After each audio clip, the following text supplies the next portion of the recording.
வணக்கம். இதழியல் மற்றும் செய்தி தொடர்பியல் துறை செய்திகளுக்காக நான் ஆகாஷ்மணி பெருவேல். இன்று வகுப்பறைகளில் செயற்கை நுண்ணறிவுகள் பயன்படுத்தப்படுவது குறித்துதான் இந்த செய்தி தொகுப்பில் பார்க்க இருக்கின்றோம்.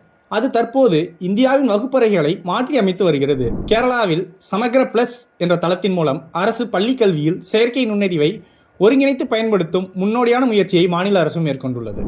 சமக்ரா பிளஸ் என்பது கேரளா உள்கட்டமைப்பு மற்றும் கல்வி தொழில்நுட்ப நிறுவனம் உருவாக்கிய செயற்கை நுண்ணறிவு டிஜிட்டல் கற்றல் தளமாகும்.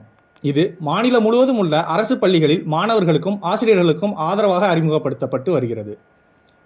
ஒவ்வொரு மாணவரின் கல்வித்திறன் கற்றல் வேகத்திற்கேற்ப பாட உள்ளடக்கங்களை மாற்றி அமைத்து தனிப்பட்ட கற்றலை வழங்குவதே இதன் முக்கிய நோக்கமாகும். சமக்ரா பிளஸின் மையத்தில் ஒவ்வொரு மாணவருக்குமான தனிப்பட்ட கற்றல் பாதைகளை உருவாக்கவும் செயற்கை நுண்ணறிவு உள்ளது.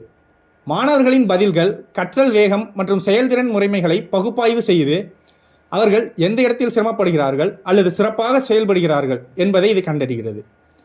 அந்த பகுப்பாய்வின் அடிப்படையில் ஒவ்வொரு மாணவரின் தேவைக்கேற்ப மாற்றியமைக்கப்பட்ட பாட உள்ளடக்கங்களையும் இலக்குவான பயிற்சிகளையும் வழங்குகிறது. ஒரே மாதிரியான பாரம்பரிய கற்பித்தல் முறைக்கு மாறாக சமக்ரா பிளஸ் கற்றல் குறைபாடுகளை ஆரம்பத்திலேயே கண்டறிந்து தனிப்பயன் ஆதரவை வழங்குகிறது. அதாவது ஒரு மாணவர் ஒரு பாடத்தில் பலவீனமாக இருந்தால் அந்த பகுதியில் கூடுதல் பயிற்சிகளை தானாகவே வழங்குகிறது. அதே நேரத்தில் மற்ற மாணவர்களுக்கு பாடங்களை முன்னேற்றுகிறது. இதனால் எந்த மாணவரும் பின்தங்காமல் இருக்க உறுதி செய்யப்படுகிறது. சமக்ரா பிளஸ் கதையில் ஆசிரியர்கள் முக்கியமான இடத்தை வகிக்கிறார்கள். இந்த தளம் ஆசிரியர்களுக்கு டேஷ்போர்டுகள் மற்றும் மாணவர்களின் முன்னேற்றம் குறித்த நேரடி தகவல்களை வழங்குகிறது. இதன் மூலம் தரவு அடிப்படையில் கற்பித்தலை அவர்கள் மேற்கொள்ள முடிகிறது. வகுப்பு முழுவதற்குமான மதிப்பெண் விவரங்கள் மற்றும் பகுப்பாய்வுகளை பார்த்து எந்த பாடப்பகுதிகள் மீண்டும் விளக்கப்பட வேண்டும் அல்லது எந்த மாணவருக்கு கூடுதல் உதவி தேவை என்பதை ஆசிரியர்கள் உடனடியாக அறிந்து கொள்ள முடிகிறது.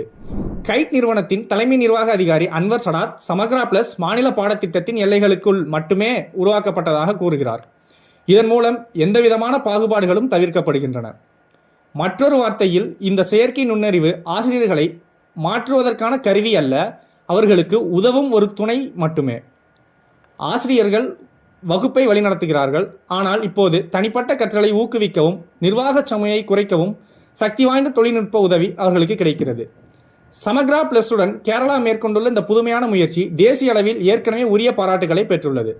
2026 ஜனவரியில் டெல்லியில் நடைபெற்ற 6வது governance now digital transformation summit மாநாட்டில் learning assessment and digital education platform பிரிவில் சிறந்ததற்கான விருதை கைட்டின் சமக்ரா பிளஸ் பெற்றது. இதற்கு முன்பு 2025 டிசம்பரில் புவனேஸ்வரில் நடைபெற்ற தேசிய டிஜிட்டல் மாநாட்டில், அதாவது education technology and transformation award விருதையும் சமக்ரா பிளஸ் பெற்றது. இந்த விருதுகள் டிஜிட்டல் அரசு கல்வியில் முன்னணி மாநிலமான கேரளாவின் பெயரை மேலும் உறுதிப்படுத்துகின்றன.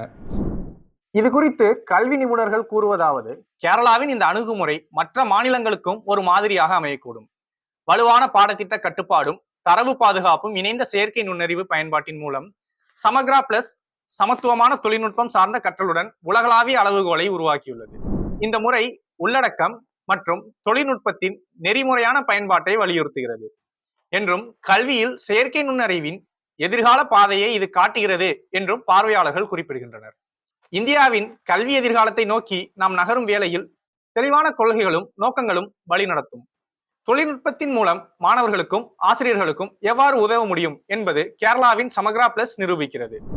இத்துடன் இந்த செய்தி தொகுப்பு நிறைவடைகிறது. மேலும் பல செய்திகளுக்கு இணைந்திருங்கள் JMC உடன். வாழ்க தமிழ், வாழிய பாரதம்.